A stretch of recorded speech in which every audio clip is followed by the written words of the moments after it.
जय जय शङ्कर हर हर शङ्कर जय जय शङ्कर हर हर शङ्कर जय जय शङ्कर हर हर शङ्कर जय जय शङ्कर.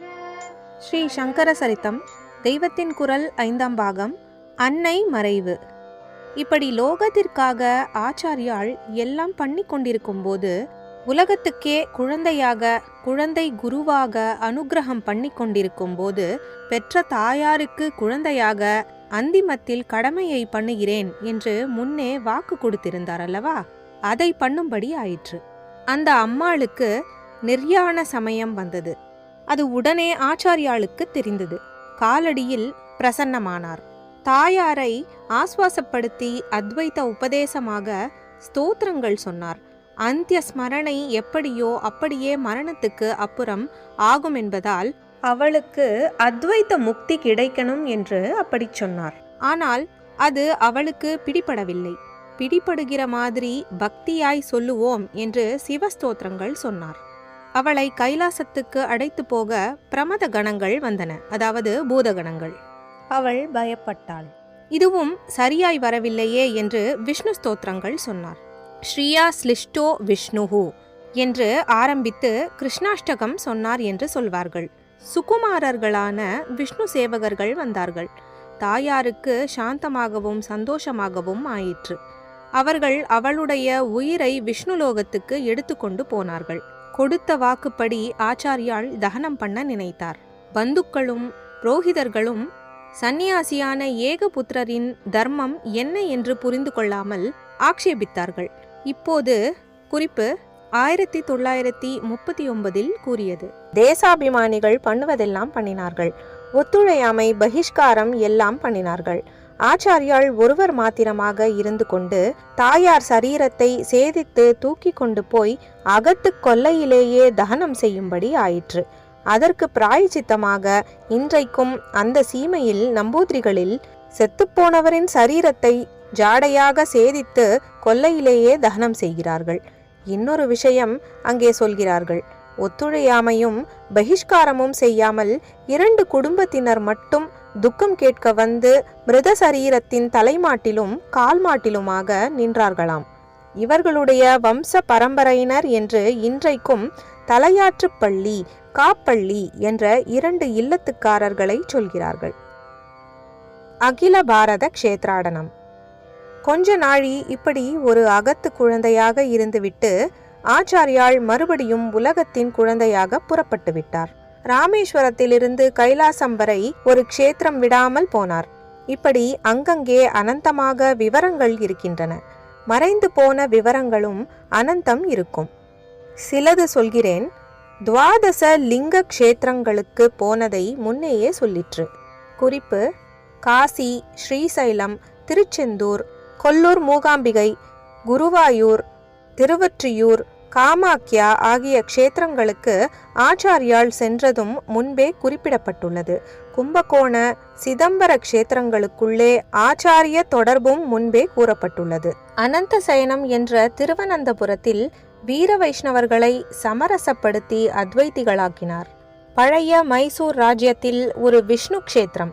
சிவஸ்வரூபமாக இருந்த ஆச்சாரியாலை கோவிலுக்குள்ளேயே விட முடியாதென்று பட்டர்கள் ஆக்ஷேபித்தார்கள். ஒரு தரம் உள்ளே போய் சுவாமி தரிசனம் பண்ணிவிட்டு வந்து அப்புறம் சண்டை போடுங்கள் என்று ஆச்சாரியால் கேட்டுக்கொண்டார். அவர்கள் அப்படியே போய் பார்த்தபோது மூர்த்தியின் வலது பக்கம் சிவனாக மாறியிருந்தது. அவர்கள் மன்னிப்பு கேட்டுக்கொண்டு ஆச்சாரியாலை மரியாதை பண்ணி உள்ளே அழைத்து கொண்டு போனார்கள். ஹரிஹர் என்றே அன்றிலிருந்து அந்த ஊருக்கு பேர் இருக்கிறது. மதுரையில் மீனாட்சி சுந்தரேஸ்வராலை தரிசனம் பண்ணிக்கொண்டு அம்பாளுக்கு பஞ்சரத்ன ஸ்தோத்திரம் அர்ப்பணித்தார். வித்வத் சமூகம் நிறைய இருந்த அந்த ஊரில் எல்லாரையும் அத்வைதத்தை ஏற்கும்படி பண்ணினார். திருச்சிராப்பள்ளி தாயுமானவர் கோவிலுக்கு ஆச்சாரிய சம்பந்தம் இருப்பதற்கு சாசன பிரமாணமே இருக்கிறது. அங்கே சுகந்த குந்தளாம்பாள் சந்நிதி சுவரில் சௌந்தர்ய லஹரியின் பூர்வ பாகமான ஆனந்த லஹரி ஸ்லோகங்கள் 41 கல்வெட்டாக பொறித்திருக்கிறது. ஆச்சாரியாலேதான் பொறிக்கச் செய்தார். அப்புறம் ஜம்புகேஸ்வரம் போய் அகிலாண்டேஸ்வரிக்கு தாடங்க பிரதிஷ்டை பண்ணி சாந்தமூர்த்தியாக்கிய பிறகு அங்கே பாக்கி 59 ஸ்லோகமும் பண்ணி 100ஆக்கி முடித்தார் என்று ஐதிஹ்யம் இருக்கிறது. சௌந்தர்ய லஹரி கதை அப்புறம் சொல்கிறேன். அது ஆச்சாரியாளின் கைலாச யாத்திரையில் வருவது. காலவாரியாக சொல்லாமல் முன்பின்னாக சொல்லிக் கொண்டு போகிறேன். ஸ்ரீரங்கத்தில் கண்டனம் பண்ணி கொண்டு வந்த வைஷ்ணவர்களுக்கு உபதேசம் பண்ணி சாந்தப்படுத்தி சுவாமி தரிசனம் செய்து கொண்டார். அங்கே நிறைய பக்தர்கள் கூடி பூலோக வைகுண்டம் என்று சந்தோஷப்படும்படியாக ஜனாகர்ஷண யந்திரம் ஸ்தாபித்தார். திருவிடை மருதூருக்கு ஆச்சாரியால் வந்ததை ஆனந்தகிரியத்தில் ரொம்பவும் முன்னாடி சொல்லியிருக்கிறது. சோழ தேசத்தின் அத்தனை சிவாலயங்களுக்கும் மத்தியலிங்கமாக இருப்பவர் அந்த க்ஷேத்திரத்தின் மகாலிங்கம்தான். வைஷ்ணவர்கள்தான் ஆச்சாரியாலை விரோதித்தார்கள் என்று நினைத்துவிடக்கூடாது. அவர் எந்த தெய்வத்தையுமே அது ஒன்றுதான் பரதெய்வம் என்று சொல்லாமல் அத்வைத்தமாக சமரச பாவத்துடன் சொல்லி வந்ததால் தீவிர சைவர், தீவிர சாக்தர் முதலிய எல்லோருமே அவரிடம் சண்டைக்குத்தான் வந்தார்கள். அதனால் மத்தியார்ஜுனத்திலும் அவருக்கு எதிர்ப்பு ஏற்பட்டது. அவதாரமான நம்மையே கத்த விட்டு மூல பரமசிவன் நல்ல பெயர் வாங்கி கொண்டு போகிறாரே என்று ஆச்சாரியால் நினைத்தார். அவர் நினைத்தாரோ இல்லையோ, நான் நினைக்கிறேன். ஆகையால் மகாலிங்க மூர்த்தியிடம் நீதான் இவர்களுக்கு சத்தியம் தெரியும்படியாக பதில் சொல்லணும் என்றார். உடனே என்ன ஆச்சு என்றால், லிங்கத்திலிருந்தே சத்தியம் அத்வைத்தம் என்று வாக்கு உண்டாயிற்று. அதோடு கூடவே கையை தூக்கி சபதம் பண்ணுவதாக லிங்கத்துக்குள்ளிலிருந்து வலது கையும் வெளியே வந்து தூக்கி நின்றது. அத்தனை பேரும் ஆனந்தப்பட்டு கொண்டு வேதாந்த மதத்தில் சேர்ந்தார்கள். மாயவரத்துக்கும் ஆச்சாரியால் போயிருக்கணும் என்பதற்கு சிவானந்த லஹரியில் குறிப்பு இருப்பதாக சொல்லலாம். அதில் நீலகண்ட பேர் ஈஸ்வரன் மயில் இருவருக்கும் இருக்கிறதை வைத்து ஈஸ்வரனே ஒரு மயிலாக நர்த்தனம் பண்ணியதாக ஒரு ஸ்லோகம் இருக்கிறது. குறிப்பு: சந்தியா கர்ம தினாத்யயோ என தொடங்கும் 54வது ஸ்லோகம். அதிலே பெண்மயிலான மயூரியாக அம்பாளை சொல்லி இருக்கிறது. அம்பாள் மயிலாக வந்த இடம்தான் மாயூரம் அல்லது கௌரி மாயூரம் என்னும் மாயவரம். திருமயிலாடுதுறை என்று தமிழ் பேர். மெட்ராஸ் மயிலாப்பூரிலும் அம்பாள் மயிலாக பூஜை பண்ணி இருக்கிறாள். திருவொற்றியூர் போன ஆச்சாரியால் அங்கேயும் தான் போயிருப்பார். சிவானந்த லஹரி ஸ்ரீசைலத்தில் செய்திருப்பாராய் இருக்கும். அங்கே கோபுரவாசல் கதவிலேயே ஆச்சாரியால் பிம்பம் பொறித்திருக்கிறது. யோக தாராவளியில் ஆசைப்பட்டார் போலவே ஸ்ரீசைலத்தை ஒட்டியிருக்கும் ஹாட்டகேஸ்வரம் என்ற இடத்தில் அருவியும் ஆலமரமுமாக உள்ள ஒரு ஏகாந்தமான இடத்தில் ஆச்சாரியால் அடித்த சிலையாக நிஷ்டையில் சில காலம் இருந்திருக்கிறார். கண்ணப்பரை பக்தர்களுக்கெல்லாம் சிரோபூஷணமாய் இருப்பவர். பக்தாவதம் சாயதே என்று சொன்ன ஆச்சாரியால். குறிப்பு: சிவானந்த லஹரி 63. காளஹஸ்தியும் தான் போயிருப்பார்.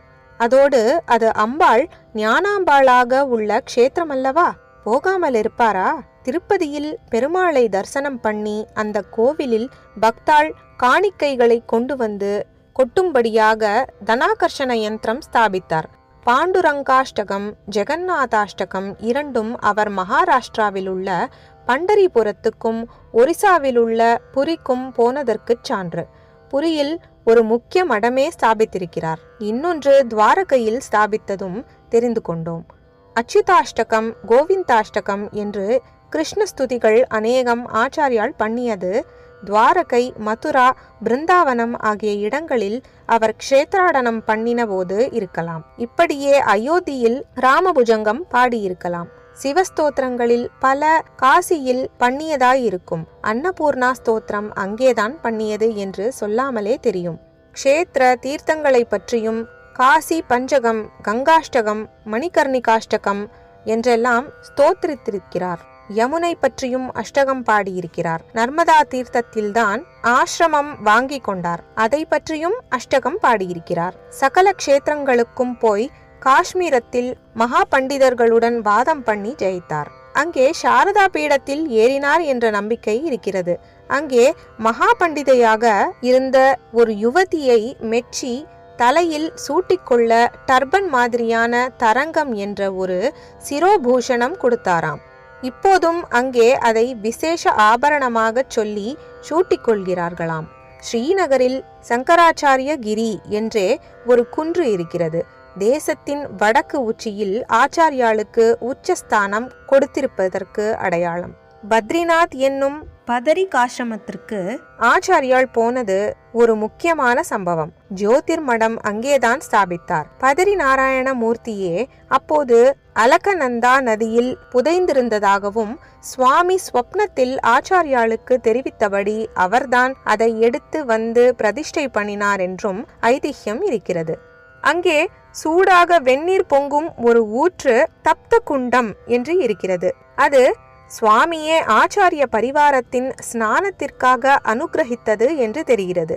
இதையெல்லாம் விட முக்கியமானதாக ஆச்சாரியால் நினைத்திருக்கக்கூடிய ஒன்றும் அங்கே நடந்தது. சர்வ ஜனங்களும் ஆச்சாரியாளின் சரணத்தில் விழுந்து ஜகத்குரு ஜகத்குரு என்று கொண்டாடினாலும் அவருக்கு தானும் சிஷ்யராக விழுந்து நமஸ்காரம் பண்ணணும் என்றுதான் இருந்தது. அந்த ஆசை பூர்த்தியாகும்படியாக பதரியில் ஆச்சாரியாளின் குருவும் பரம குருவுமான கோவிந்த பகவத்பாதரும் கௌடபாதரும் தரிசனம் கொடுத்தார்கள். அவரை தாங்கள் சிஷ்யர் பிரசிஷ்யர் என்று சொல்லிக் கொள்ளும்படியான பாக்கியத்தை தங்களுக்கு கொடுத்து அவதார காரியத்தை அமோகமாக நிறைவேற்றிக் கொண்டிருந்த ஆச்சாரியாளை பார்த்து அந்த 2 பேரும் ரொம்ப சந்தோஷப்பட்டார்கள். ஆச்சாரியால் தட்சிணாமூர்த்தி அஷ்டகம் சொல்லி அடிக்கு அடி அவர்களுடைய சரணங்களில் திரு அடிகளில் நமஸ்கரித்தார். தட்சிணாமூர்த்தியிலிருந்தே வந்தவர் இப்படி பக்தி நாடக பக்தி இல்லை பண்ணினார்.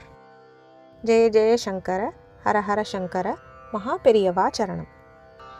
ஜெய ஜெய சங்கர, ஹர ஹர சங்கர, ஜெய ஜெய சங்கர, ஹர ஹர சங்கர, ஜெய ஜெய சங்கர.